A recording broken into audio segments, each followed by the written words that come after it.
Hello, welcome to the No Rest for the Vivid podcast. My name is Claire Hill. I am a self-belief coach and founder of the Vivid Business Club. And before I introduce my guest today, don't forget to follow and subscribe. Go and have a look, go and check. I know that 75% of you are subscribing. There's still 25% of you that haven't reached for that amazing little button that makes all the difference when you run a podcast. So, and the more I ask, the more that it's coming into your conscious mind that you want to support somebody, be generous. And if you're feeling really generous, there's also a little way that you can review the podcast. Definitely if you're on Spotify, it takes like three taps. And if you're on Apple Podcasts, it takes a little bit more effort, but I will say thank you. I will hunt you down and thank you very much and be very grateful. So today I've got Cody Burch here with me. Cody is right. You haven't got a proper title though, Cody, in your questions. I'm all professional now. I ask questions beforehand. But you're known for helping course creators and membership site owners build a laid back online business powered by storytelling. Welcome to the podcast. Thank you so much for having me. I appreciate it. You're very welcome. I want to say a big thank you to you. I am part of the mastermind that Stu McLaren runs and have found you, and you are so generous with the training that you give us in that membership mastermind thing. The collective of all of some of the best brains in the world, and like massive imposter syndrome being in there. But your style of supporting business owners like me is so unique and generous that I had to have you on the podcast. So even though you've probably not even come across me, I've binged everything that you've done and just wanted to talk to you more, I suppose, for my own benefit maybe, but also for everybody else's. Yeah, I appreciate you having me. I love telling stories. I'm glad we got to connect in the mastermind with Stu McLaren. And this whole idea of a laid back online business even works its way down to what I chose to wear today. I thought, I want to look nice for Claire. I want to do her audience right. And I thought, no, I'm just going to wear what I always wear. I'm going to wear a t-shirt and a flannel, and I'm not going to overthink this. And that's part of this whole approach to business that I take, this posture of simplicity, because if our businesses are really complex, they can't scale, they can't grow, which means we can't help as many people as we feel called to help. And so the approach has served me well, and looking forward to sharing more with you and your audience today. Thank you very much. I just got to say that in the UK, a flannel is something you wash your face with. But I can actually see you are not wearing a flannel. You're wearing a shirt that's like a flannel shirt. Yeah. I just say, not everyone watches it on YouTube. So okay. Thanks for the clarity. Yeah, appreciate that. That's okay. It's one of those things, isn't it? Just the UK US thing. Like there's always words. So tell me about where the love story of your business started. Take me right back to the beginning of where it all began. Yeah, so I was gifted a second chance at entrepreneurship, and that's how I stumbled on this idea of a laid back online business, because I had a first go round that wasn't so laid back. And that started almost 7 or 8 years ago. I had been the digital marketing professional for a company. And the last year that I worked there for about 10 years. And I got really into digital marketing, meaning online list building, email marketing, a little bit of storytelling, live events, webinars, online sales, the whole thing. I thought it was all fantastic. And my last year I was there, we had a bunch of coaching clients. We hired about 12 people hired us to coach them. And I now did all of our digital marketing for the company, but I also did all the digital marketing for those 12 coaching clients. But my pay didn't increase. I made the same amount of money. And that's when I got this idea that maybe there's a market for this, that people would value this expertise, and I could jump and go do it on my own, become a digital marketing consultant, for lack of a better word. And I did that for several years, for almost 6 years. I helped people with their launches, with their funnels, with their list building, with their email marketing, a lot of Facebook ad strategy and things like that. And I started to pivot that into an expert business where I had courses and a membership site. That's how I came across Stu McLaren, helping people better understand Facebook ads and funnels. And that turned into live events. The live events turned into a coaching program. The coaching program turned into my favorite coaching client. We all have that favorite coaching client where they do everything you say. They don't complain. They implement quickly. They don't second guess anything. And their business grew quite a bit. They were a coaching client for years. And they made me a job offer. They said, basically, what would it take to have you shut down this agency business that you have and just come work for us full time? And so we worked out a deal where I shut everything down almost. I shut down the membership, I shut down the coaching program, the VIP days, all of the private agency work that I was doing. And I just became now a full time salaried employee for this company doing all of their digital marketing. And that's kind of the end of chapter one. The transition is that job didn't work out. And 6 months later, they let me go abruptly right before Christmas. And I just say abruptly because I didn't I didn't have any warning. It wasn't like I was on probation, and it happened so fast. I thought I was getting on a Zoom call one day with the boss, thinking we were talking about annual planning and our goals that we had just set.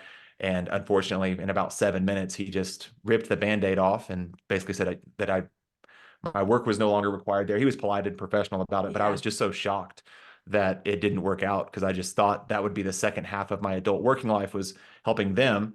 And all of a sudden, I was back where I started and just feeling that sense of doom and dread of, I have to rebuild this. I almost burned it to the ground.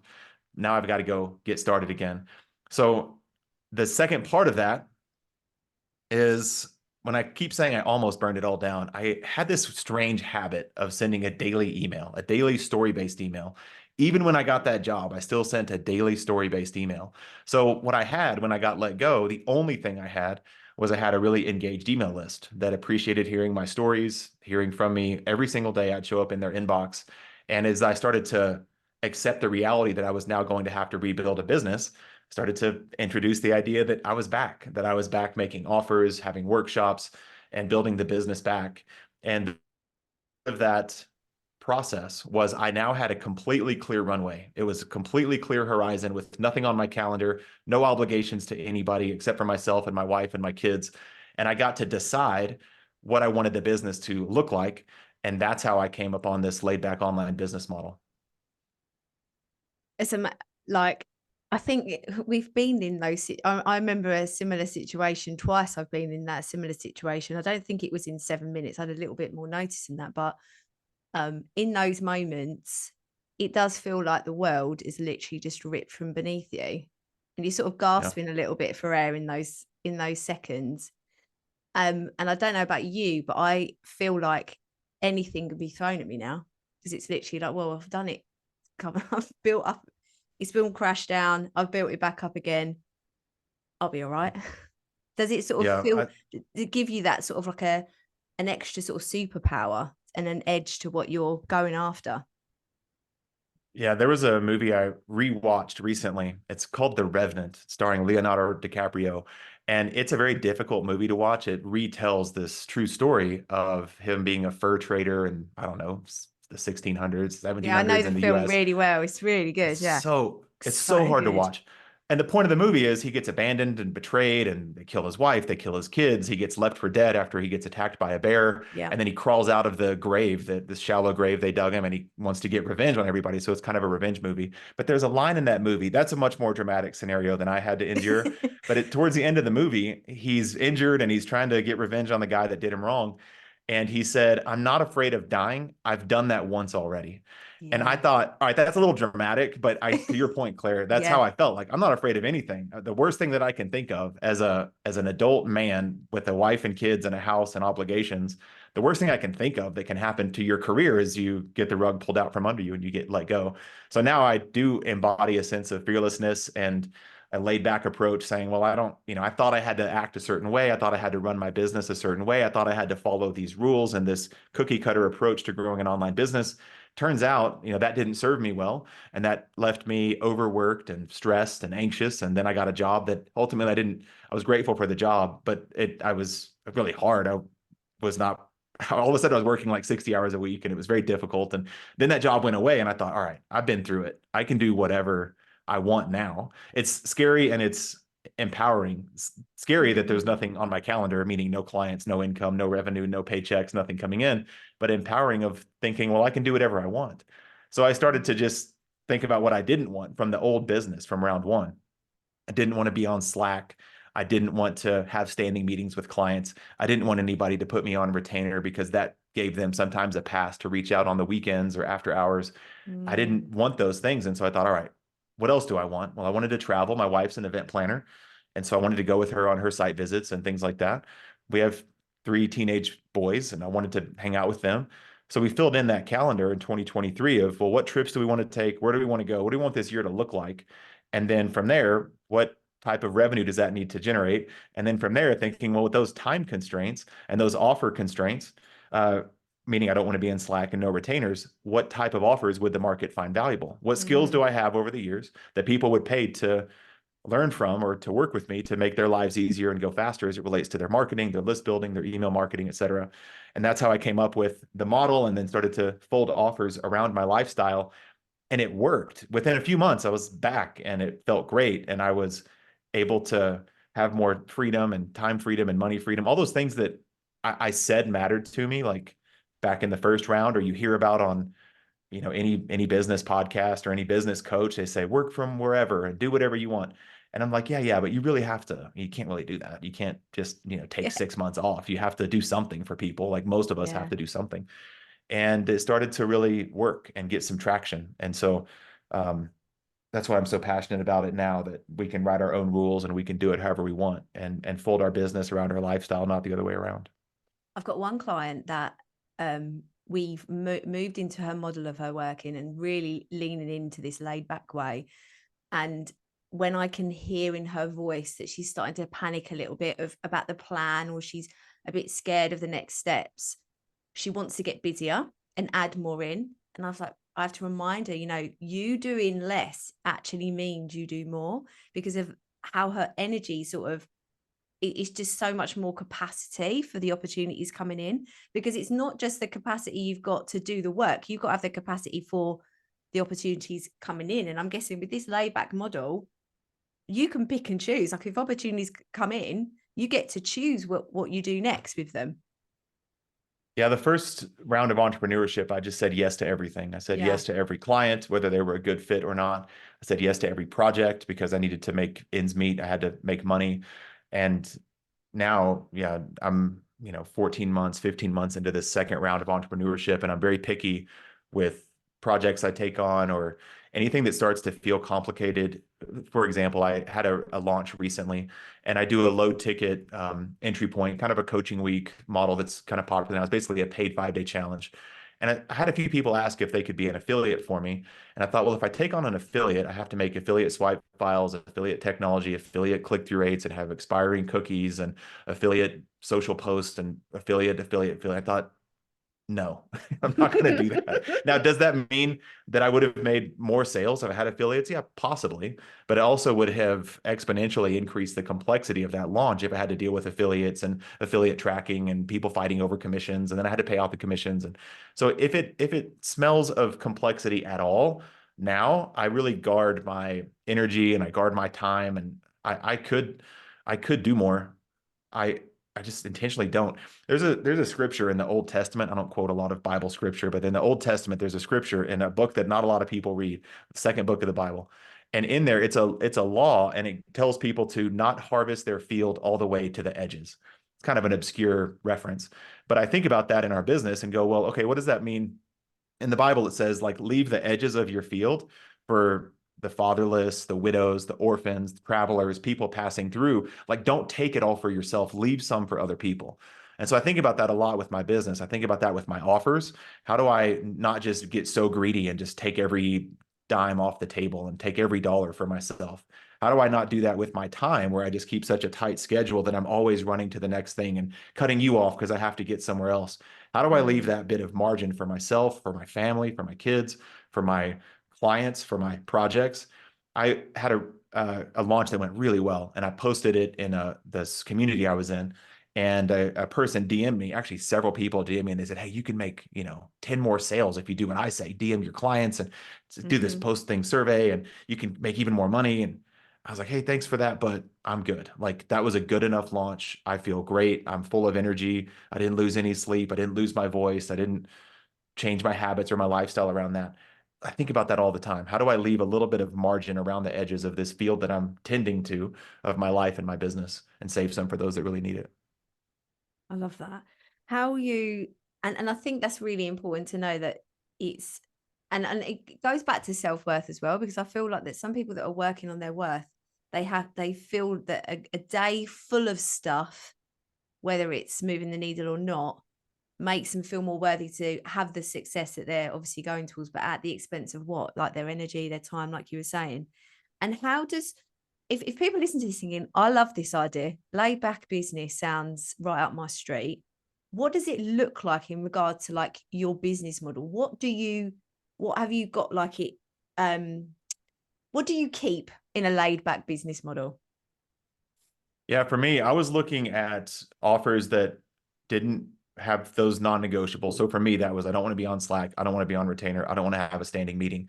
I had a guy, he basically wanted me to consult with him and his team. And he said, here's how it works. Every Monday we have a standing meeting. I said, hey man, I'll stop you right there. I don't do standing meetings. So thanks for the opportunity, but good luck. That's not going to be a fit for me. So my deliverables for the first 6 months of the year, here's how it went last year when I came back online. The first thing I did was what I call VIP days. I don't love that term, but basically you could hire me for a day and I'll write your emails, I'll set up your Facebook ads, I'll set up your SAM cart or your technology if you want. And at the beginning, I did whatever. Like you basically rent me for a day and I'll do whatever you have on a digital marketing to-do list. I'll fast forward your business 90 days into the future, but I'll do it in one day. And that started to work. And I sold a few in January, my first month back. I sold a few in February, but I sold a bunch in March. And that really worked. I took the VIP days I was doing and realized they all kind of want the same thing. They all kind of want an automated list building machine set up where they set up a Facebook ad, a lead magnet, a welcome series, and a sales series. So I'm just going to focus on that. Then I hosted a live event. I mentioned my wife's an event planner. So that was always, and I hosted events pre-COVID. That's how I met that coaching client who hired me and then fired me. I met them they came to one of my events and joined my coaching program. So when I came back online, I thought, I want to do events again, but simple. I want to do them local. I live in Colorado Springs, Colorado. I don't want to go to Denver or go to a big city. I want to do them simple and small, local, inexpensive, valuable, but inexpensive. I hosted a live event in May, my 5th month back, and I called it list build and launch. The only two things I really knew how to do. I'll build your email list, we'll launch products to them. So people came to that event. They bought I had a coaching program offer. It was 6 months of coaching. And there were only 12 people at that event, but 9 people bought the coaching program. So I knew there was a really good product market fit.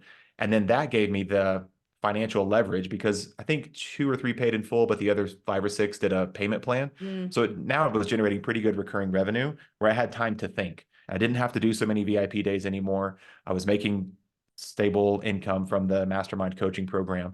And then in June, so 6 months back, a month after my event, part of what I sold at the event was it included a VIP day, and they all wanted it in June. So now I had to do 9 VIP days in June, which is kind of a lot. There's only 20 working days in a month. I had other VIP days plus some travel, and it's summer for the kids and stuff like that. And I was doing all those VIP days thinking, this isn't quite what I pictured. Now I'm totally stuck building other people's businesses. How do I make this more scalable? So the next move I made was I did a paid challenge, helping people set up their ads. I called it the Laid Back List Builder Bootcamp. I did that in August, September. So 8 months, 8 and 9 back in the business. And I launched a group coaching program on the back of that. It was an 8-week group coaching program called the Laid Back Business Accelerator. And that hopefully you can see every offer I had stacked onto the next. The VIP days were like market research to see what people were stuck with. Then I hosted a live event about what they were stuck with. Then I hosted a coaching program about list building and launching. I turned that into a scalable offer where I had about 100 people pay $20 to go through the low ticket boot camp. Out of the 100, I had a bunch of people join an 8-week coaching program. So then by the end of the year, I had a mastermind generating great revenue each month. I had a group coaching program generating great revenue each month. I didn't do as many VIP days. I do very few VIP days now. And that all led to my second live event of the year in December, where I renewed people in the coaching program and enrolled more people. I understand, as I just gave you that rundown over a few minutes, the skeptical listener may say that doesn't sound very laid back, but I don't have any retainers. It was my most profitable year ever by far. I didn't have to travel to deliver any programs. It was so simple. So in summary, now 14, 15 months later, I have a mastermind with 14 people in it. I have a group coaching program. There's, I don't know, 30 or 40 people active in that group coaching program. The main deliverable they get is a coaching call once a week. I have a back end membership with not a ton of people in there because you have to go through the accelerator coaching program to be eligible for that. So there's probably about 20 people in that membership. And what they get is a call every 2 weeks. And that's kind of it. So it took me a while to get there and take those big steps. But they were all steps toward freedom, steps toward controlling my calendar, steps towards having as many days off as I need to, steps towards taking whatever trips we want, because I don't have those client retainers and those shackles of all these deliverables for all these people and all these different clients and all these different products. It's very simple, it's very streamlined, and serving me really well. I'm honestly so inspired by this. Like, you just get it done. You're not hanging about. There's people talk about procrastination, and obviously we all procrastinate in some way or another. Like, no, I don't think anybody. I always refer to Adele or Beyonce. They blatantly procrastinate at some points. They're just human beings. Yep. But you seem to have just this, like, that moment in your life. Did you?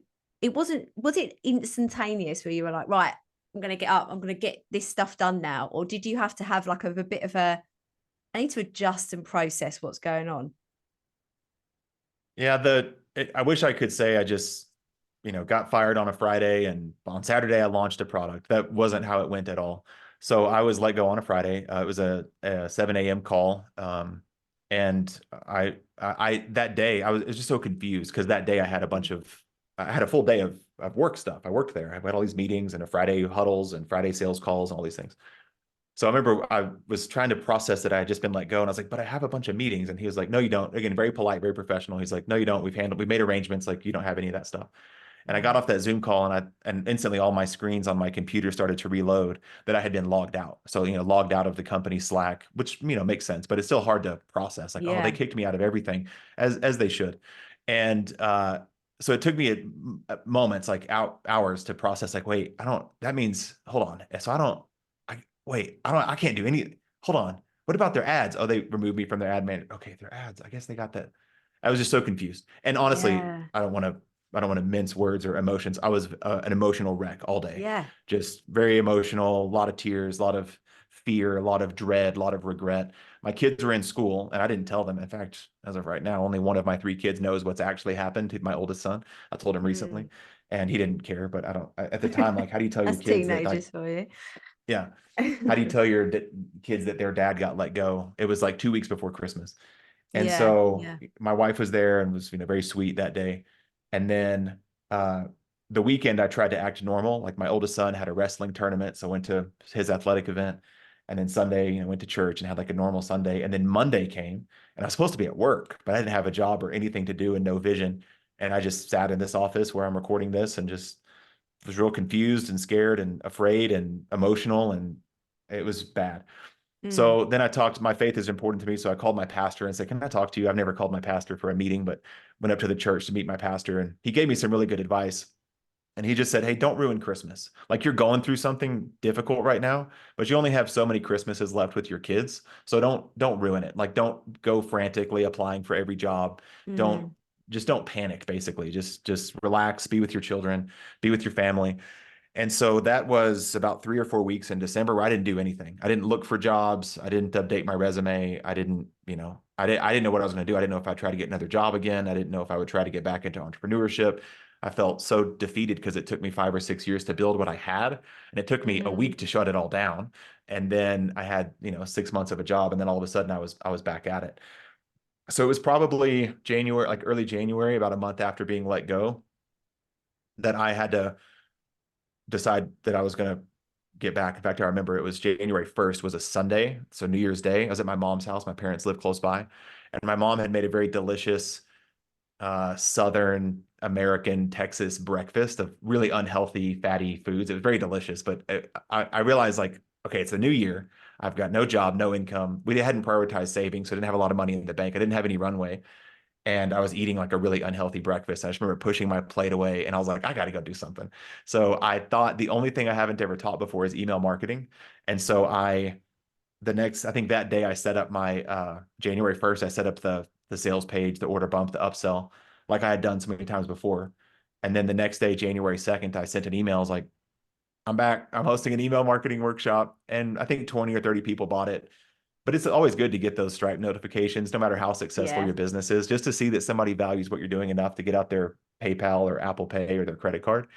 And then on that, I accidentally sold some VIP days where there were two people on that workshop that said, this all is super helpful. I don't want to do any of this. Can you do it for me? And I thought, yeah, I guess I could. I charged $2,000 per email campaign. One person bought two, and one person bought one. And so then I made a couple $1,000 from the workshop, $6,000 from email campaigns.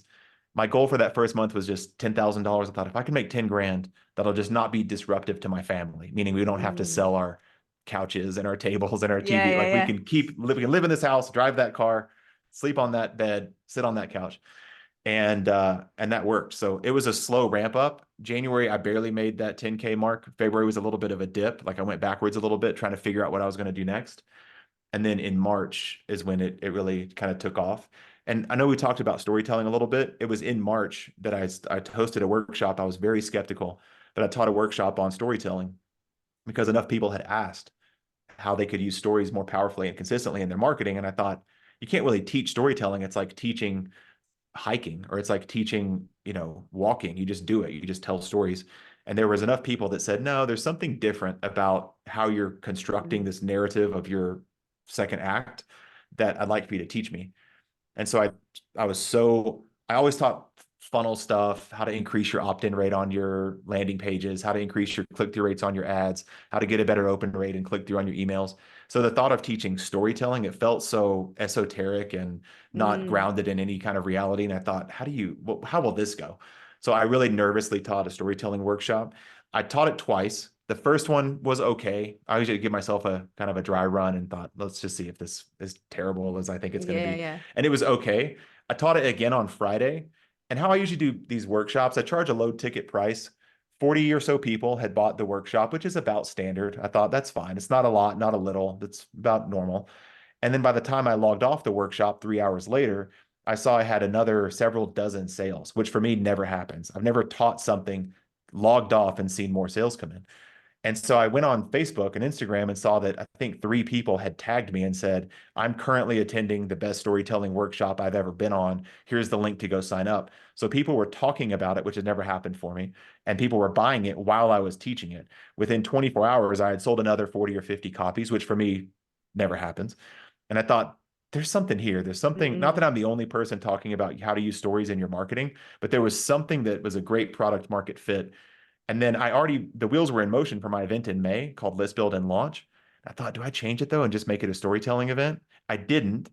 And I did list building and launching, but we did a lot of storytelling. And at the end, I got the reviews from the people that were there. They said, this was really helpful. Appreciate all the tactics about list building and launching. But the best part of what we talked about was the storytelling structures you gave us so we can use more stories in our marketing. I thought, all right, I'm just going to go all in on this. There's something about me sending a daily email. There's something about me telling stories and helping people tell more stories in their marketing that is far more powerful than increasing click-through rates and opt-in rates. All those tactics we worry about. How long do we run a split test for? And do we do campaign budget Mm. optimization or ad set level? All those little nerdy things I love to nerd out about. Nothing was as powerful as helping people more consistently tell their stories. And so I responded to that and I developed a storytelling structure that I teach people. Both, I recommend people ideally, you send a daily email, but you do some daily correspondence with your audience, whether it's on social or YouTube or on a podcast like this or via email. Storytelling is way better content. It takes you out of that need for thought leadership content. Because I don't know about you, but I'm just not that smart. I don't have that many original ideas on how to see the world in a new way. But I can definitely tell you a story about an experience I had in the last 24 hours, the lesson I learned in that, and how my audience can apply it. And it brings them in. It makes me the obvious choice of somebody they might want to work with. It makes my competition look irrelevant, and it makes AI generated content look like one of those Roomba automated vacuums that's stuck under a chair because it's not that good. Like it's the best. It feels Yeah. like this hack, this shortcut to creating a loyal following and making more sales and helping more people. And that's how you teach it, though. I think it's really special. You're right. How you teach. I've been taught about telling stories before. I tell a good yarn. I'm good. I'm all right. But what you've enabled and empowered me to do is be formulaic about it. So the way you break it down is really powerful because I think, oh, have I told that story before? I might have. But what I can do is spin it in a different way to give a different lesson or a different way that my audience can apply it, which makes it even more powerful. So what I've done since doing that training I've turned like the same story and flipped it into 3 lessons, or applied it to different aspects of a business or self-belief or doubt, whatever I'm working on or talking about. And that's the what's so special about how you teach it.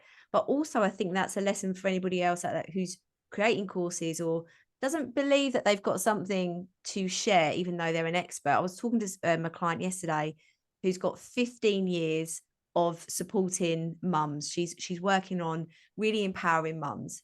And she didn't believe she had any authority in the industry. So you've got 15 years. Just by even just reframing, that's a story in itself. Just saying, so, okay, let's reverse back. Think about a mum that you took from here to there. What did you learn from it? How could you apply it to your content? And all of a sudden she was going, oh yeah, I worked with that person that had that. But it was about that empowerment of, it gives you a permission to access superpowers that you might think are there, but you don't want to be too braggy about it, or show off. You're still sort of working through your imposter syndrome with it, but your way is going, yeah, well, you've got a story, tell it, because this is the lesson. And you're like, oh yeah, it's really cool, isn't it? Thank you very much, Cody. Yeah, I see it. I know I've got this poster over my shoulder. I know it's kind of hard to see what it is, but what it is a seed sower. It's a man sowing a field, reaching into a bag and Oh casting these yeah. seeds into a field. And that is a powerful visual for how I think we should tell our stories. I think they were given to us. Like even that experience I had when I landed and lost my dream job in 6 months was a gift to me that'll now provide comfort for somebody else.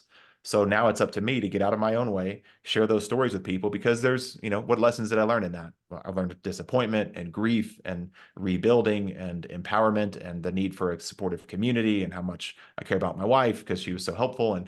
And I learned so many lessons through that. So that's a gift.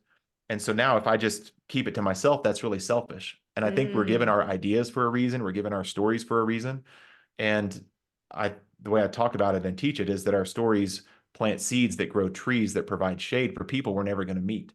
Somebody's going to find some meaning and some value and some hope in a simple story that we can share. It doesn't have to be a powerful story of like I'm such a boring guy. I have this pickup truck. I live in this cul-de-sac in the same house for 17 years. I've got 3 kids. I've been married forever. It's so boring. And so some people are like, well, I don't fly private. I don't have a baby tiger. I don't have this crazy cool life. I'm like, I'm like as boring as you can get. I just go to the same routine. I wear the same clothes. But I know the power. I was shocked in the beginning, years ago. I thought, you really like to know what I did today? Like yeah. seriously, people find value in that. Are you serious? This boring old life? Yes. And then I would meet people in person and they're like, what you said about, they would make some inside joke about my dog or something. I'm like, how did you know that? And they're like, well, you said that on a podcast or in Yeah. that email from 9 months ago. You're like, really? That my dog's afraid of wood floors. You remembered that? Like that's what stood out to you, and how that lesson that day was to, Yeah. be brave in the face of uncertainty or whatever. And yeah, that's why I said it feels kind of like a shortcut to audience building, to loyalty creation, to like all I want people to do is tell their stories. Like Yeah. tell them badly. Like don't even do a good job at telling them, but tell your stories. And any marketing like you did with your client, any marketing you have to do, let's say you have a program and say there's 5 features of your program, map a story to each one of those features of a program of a time that you or one of your clients applied that feature to their life and they got a positive result. Just go tell that story. It makes it easier than trying to think of super savvy, sexy marketing copy that sounds persuasive. Just go tell the story. If every deliverable, every type of offer you have, right now I'm promoting this low ticket boot camp again. And so I just have I keep really tiny post-it notes on my desk. I just write down stories. I've got a bunch. There's 1, 2, 3, 4. Some are crossed out. I've already told those stories, but I just thought of a bunch of stories related to the outcome I know I can create with this low ticket workshop, of people I've met that have gotten that outcome, of what that made possible for them.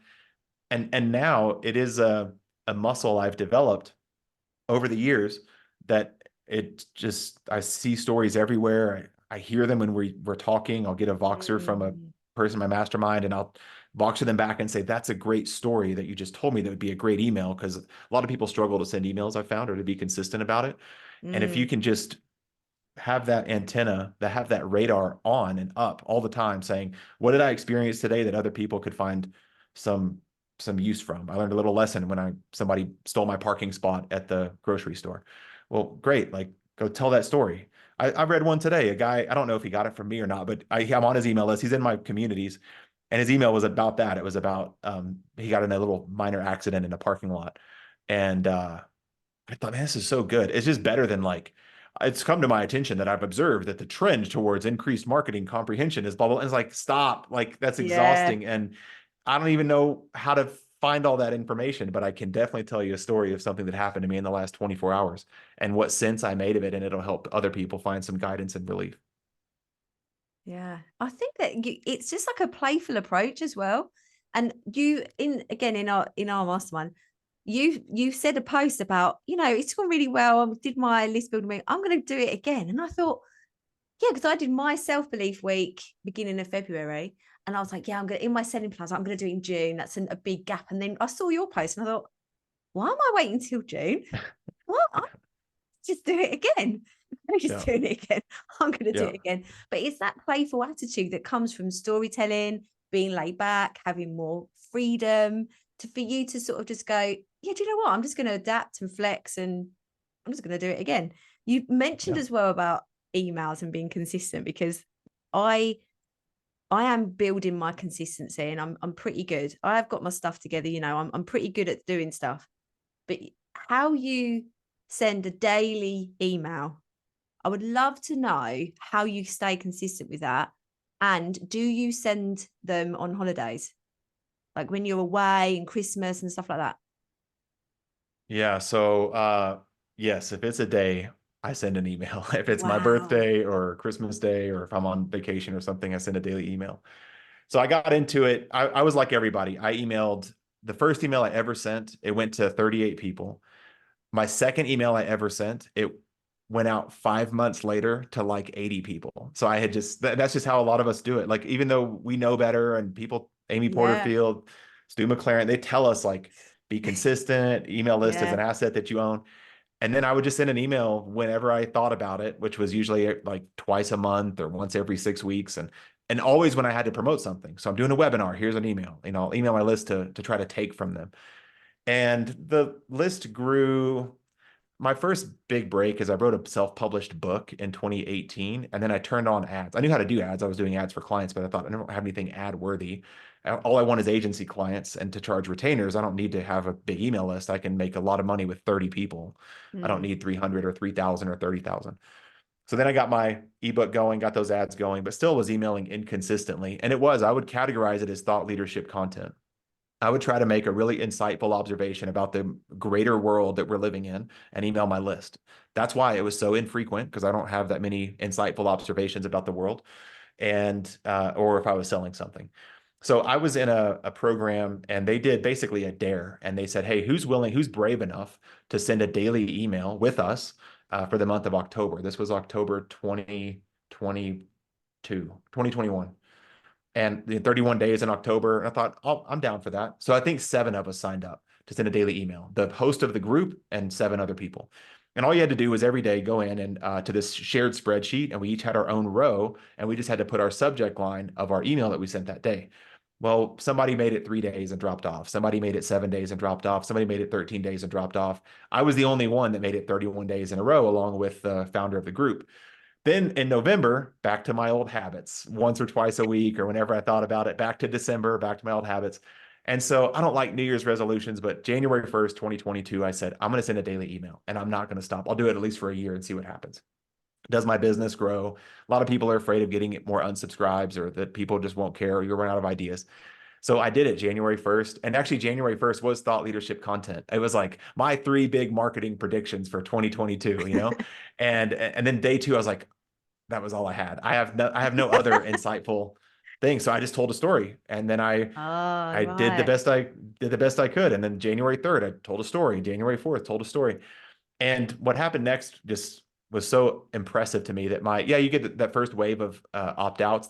I never told them I would send a daily email, and now I'm sending a daily email. So you lose a few people in the beginning. I do it way different now. Right now, when you join my list, I tell you in email number 1, hey, Mm. welcome to my world. I'm going to send you a daily email. You can Yeah. unsubscribe whenever you want, but who wouldn't want a daily dose of marketing inspiration? Um, and then I just did it. And then I got that job in June. And 6 months later, sending a daily email, I thought, well, I want to stick it out. I want to keep sending do a daily email, and maybe I won't do it at the end of the year. So I got let go on December 9th. And I thought, well, luckily I've been sending a daily email. That took a few days to realize. And now, so I did it all of 2022, all of 2023. So I'm on like day 800 or something like that of daily emails. And of course, I'm never going to stop. So I do it when I travel. The exception is if I'm going to be, I made one mistake one year. We were camping and we were in a really remote part of the US. I Mm. thought that there would be Wi-Fi at the campsite, and there wasn't. And so I had to drive into town, like unhitch my truck from the travel trailer and drive into town like 20 minutes away to go to the library to get Wi-Fi. And I thought this wasn't the point. Like this is ruining my family vacation. Like it's not fair to my kids that I didn't have this sorted out. And so now if I have a trip where I know I won't have internet, I'll pre-write the emails. But even then, we went to an amusement park, like Disney World, last May, and I pre-wrote all the emails. They were just sitting in drafts in my ConvertKit. But when I got there, I thought, well, they're like the kids were taking a shower, watching TV after a long day. They're, winding down. It takes me like 7 minutes to write an email. So I just wrote an email. I didn't use the ones that I had in draft. I just wrote them based on, if you're at a theme park, you're going to have a more interesting day than usual. So the ideas will abound. There's a lot to talk about. So Mm. now for the most part, I write it every day. I have none saved in my drafts folder. I'm going to be out of town. I'm leaving tomorrow just for 2 days, but I'll write one from the airport and write one from the hotel the next day. And then we're going to Italy in a month, and I'll just write the emails from Italy. I'm not going to pre-write them. I told my wife, like she knows now, she's like, yeah, that's like the most profitable 7 minutes of your day. And honestly, one of the reasons why we're able to go to Italy is I write a bunch of emails and tell stories and have a loyal following because of the email marketing. So I do it every day. I do it on holiday. I have two other strange habits. I send a daily telegram. I've done this since September now, so for about 6 months. Telegram's that mobile app on your phone. Yep. I have Yep. a coaching program and they get a daily telegram every morning, a fresh daily telegram. And then I just recently started a daily storytelling podcast. I do batch record the podcast. I don't just so I don't, sometimes I'll lose my voice or you get sick or something. So Hmm. I record it about a week in advance. And but that's been going every day. So every day I'm putting out 3 pieces of daily content: a daily telegram to a private small coaching group, a daily email to my whole email list, and then a daily storytelling podcast called the Morning Story Podcast. I love that it takes you 7 minutes. Is that an Yeah. average, or do you just put a timer on for 7 minutes and that's how much you give yourself? No, it's more the average. And I admit I'll write it in my head. Like I don't know today's email. So luckily, like I said, sometimes I've got the one today might be, so I was one of the ladies in my coaching program. She owns investment properties. She owns real estate. And she said she had some vacancies in her real estate. And so that's going to cause a little bit of financial disruption for her. So I just wrote down the difference in owning a property versus renting a property. And that might be the story that what I just shared. Like that's a simple story. I was on a coaching call last week and talking to somebody. She has a bunch of rental properties and she owns a lot of them and has renters, and got me thinking about the difference in owning versus renting. And if you're posting on social media, that feels like you're renting that audience. You don't own the audience. Mark Zuckerberg owns the audience. But if Yeah. you want to own your marketing, you need to get an email list going. By the way, I'm hosting an email workshop next week or whatever. So, or a list building workshop. So I'm tethered in my offers. Like right now, I'm promoting this low ticket workshop. So I'll just pay attention to the world and try to think of any. The last few emails I wrote, one was about I was on a coaching call and the guy, he's in Spain, and so it's later there. It was lunchtime for me, dinner time for him. And so his daughter was running around, and at the end of the call, she popped her head up and she was under the desk while he was on the Zoom call, and she had tied his shoes together. And so we were laughing about, you got to walk carefully and be careful. So I told that short story and said that walking with your shoes tied together is kind of like, building an audience on social media. You got to be careful. You got to go slow. It takes forever. Instead, what if there was an easy button, like having your own email list with a set it and forget it list building strategy, something like that. So that's how I do it. So I'm just always on the lookout that you might be a daily email today, Claire. Like there might be something in our conversation that becomes the story for the day. And then I'll tie that back some way to building an email list. And then I'll promote my list building workshop happening soon. But then after that, I'll be promoting my live event, which is in June. And after that, I'll be promoting my whatever I have coming up next. So I never, ever, ever, ever sit down and think, well, what do I want to write about today? I've already been thinking about it because it's become such a daily habit. Yeah. And I never have writer's block. I never have a blank slate. I just write either what's on a post-it note in front of me or what I've been thinking about as an observation through the day. I love that. And I think that I mean I write a lot of emails and I write a lot of content and I love it. But I feel like it's there's certain things that we could procrastinate over or get in our own way about. And what I love is it takes 7 minutes. It doesn't have to be a great big bells and whistles, like loads of images, and the value is in that story. And I think some people get in their own way because they think it's going to take them an hour to write this email, and you're Yeah. writing one every day for 7 minutes. Do you remember the point in which you realized how much of an asset an email list is, and you decided, I mean, obviously you said you were going to commit to it and you did your daily emails, but I know that some of my audience are still not even got anywhere to collect these emails. Yeah. And I think sometimes it's just that, because Instagram is instant gratification, or social media, isn't it? You get that instant fix from a like, or how do you Yeah. move your psyche to, no, I'm going to invest my time into that because that's an asset, instead of Instagram or social media or whatever? Yeah. The power answer, when I realized the power of it, because when you're in the day-to-day of sending a daily email, and then I got a job and I'm sending a daily email, sometimes people would reply back and say, thank you, I needed to hear that. I thought, well, that's nice. Like, people are being polite. Then I realized, I shared that with other people and different groups I'm in. They say, I never get any replies to my emails. What are you saying in your emails that you're getting a reply back where they're thanking you for an email? I was like, well, that's interesting. So I went back in my inbox and could just quickly sort. I keep all my daily emails in a folder. So if you had replied to them, they were also in that folder. I was like, I kind of get a lot of replies, probably, I don't know, 5 a week. People will reply back and say, great message, needed to hear this, cool story, thanks for sharing. And then when I lost that job and then built back, my email list was about 3,000, which, depending on those circles you hang out in, is not big at all. If you're just getting Mm, started, 3,000 sounds like 100 million. But if a lot of yeah. people we know have a far bigger email list. Mm, And did an email marketing workshop, made a couple $1,000, did some VIP days, got back on my feet, did a storytelling workshop that went well. And then I had the confidence to I quite literally, since I know how to do Facebook ads, I went back to when I had run ads before I got that job and said, well, what ad was working the best? And it was a lead magnet I made years ago called the Course Launch Checklist. I made this during COVID. So it was August of 2020, almost 4 years ago. And I literally, in Facebook ads, it's just a toggle. Like, it was gray and I hit the button and made it blue. And I did $20 a day, not a big budget, $600 a month. mm, And immediately that day, I started getting leads again. So if you look in my convert kit, it was going down, down, down, because you get unsubscribes or people bounce or change email addresses. So you lose a few a day. And then you can see when the ads got turned back on and it started to tick back up. I just kept it at $20 a day for months because I don't know. I don't know really why, but just low budget, to prove a point, maybe because I didn't have quite the courage yet. I just was still licking my wounds from losing a job. And then I was mm, doing a launch and I just like exploded it in August. Now, about a year later, my list has more than doubled because this whole thing I'm sharing with you is working really well. So now I'm thinking I need this list to be as big as possible, because I feel called to help so many people, and it's not doing me any good to play small. So I spend $100 a day on ads, not a ton, but $3,000 a month. Costs me about $2 to get a lead. So every month I'm adding about 1,500 people to my list. Um, it'll be 10,000, I think, next month. And even then, depending on the circle you're in, 10,000 is nothing. People have a list of hundreds of thousands, yeah. but 10,000 people is kind of a lot of people. That would fill up a lot of football stadiums, soccer stadiums, basketball arenas. 10,000 people is a lot of people. So I realized the power of it then. But the shift was creating resources, lead magnets, freebies, whatever you call them, that would help my target person.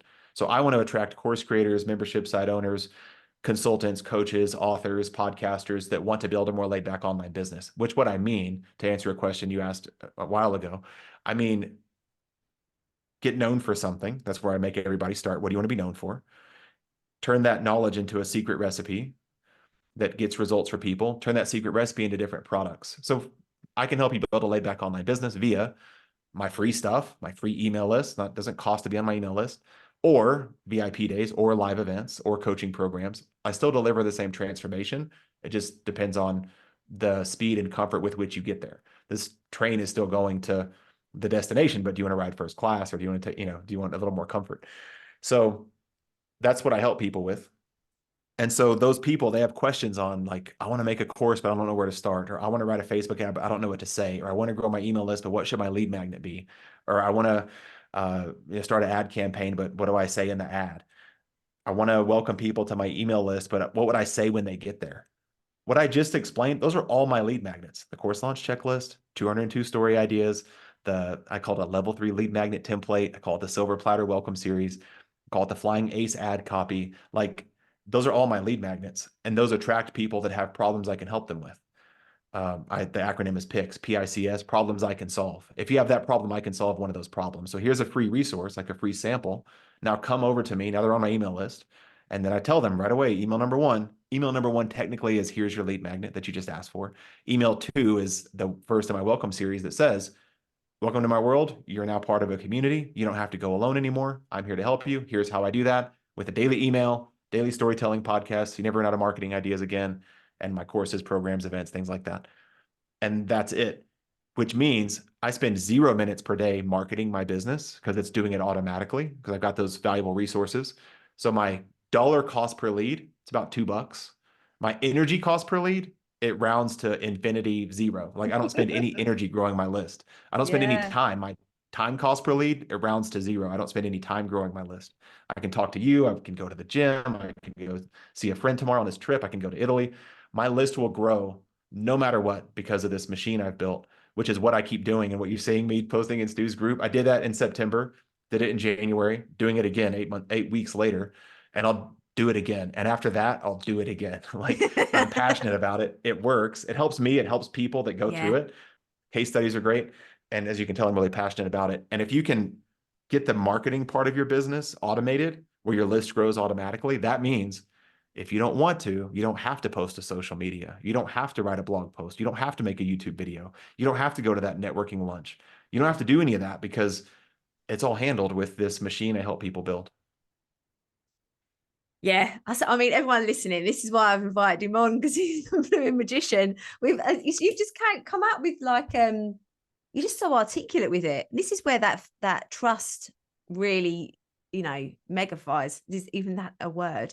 Because yeah, megaphies Yeah, it heck yeah. because it's just layer upon layer upon layer about you learning, you tweaking, you're learning, you're tweaking that playful attitude. That what if it does work? Yeah, brilliant, Yeah. fantastic, and I just love it. When is the list building boot camp? What date is it?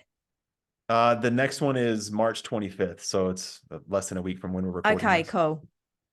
but I'll I'm do it just again and again and yeah, again. yeah. Go and sign. I'll put your links in. Before I get you to answer my last question, where can people find you on your email list? You're not on social media. Where Yeah. can they find you? Yeah, not on social media. If you go to my website, codyburch.com, a lot of those lead magnets are there.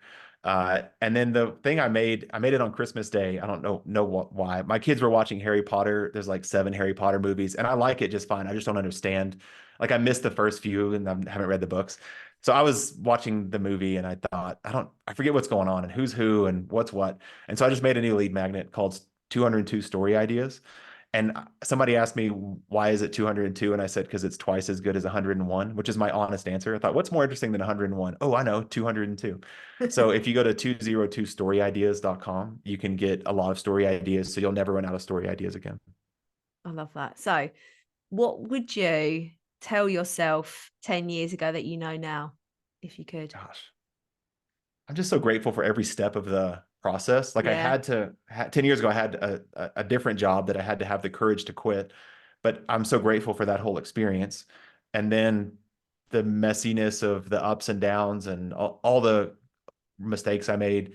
I'm just grateful for all of them because they led me here. If I didn't have those mistakes, I wouldn't have hosted a live event. I wouldn't have met that coaching client that caused me to shut down everything, that then let me go, that then gave me the clarity and the courage to build it back the way it is now. So there's no part of it I would take away. I would just I don't know. I would just encourage that 10 year ago version of me to keep going and that it'll all work out, and to be curious and to be diligent and to be disciplined and to implement what you're learning and don't just learn and consume and listen and read. Now I know that a lot of that can be stalling tactics of people just saying, hey, I'm hesitant to even mention any books to you on the podcast intentionally because I don't want people to run off and go read a bunch of books and then not implement. I'd rather you Mm. send a daily email than go read 10 more business books. But that's really served me well. So I would tell that guy to have hope, and um, he wouldn't believe it if he could see it, 10 years later. Yeah, it's amazing. Cody, you have delivered today. And again, the reason why I created this podcast and to tell stories, to have that comfort and give that comfort to somebody else, because there will be people listening that may have just been let go, or maybe having a really difficult time in their life, in their business. And you are the example, or one of the examples of the many people on this podcast, but you've done an amazing job today of sharing your story and showing how not everything we experience, if it's really painful in the moment, has to be negative.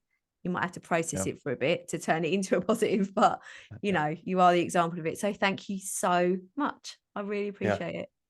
Thank you for having me. It's been a real treat. Thank you.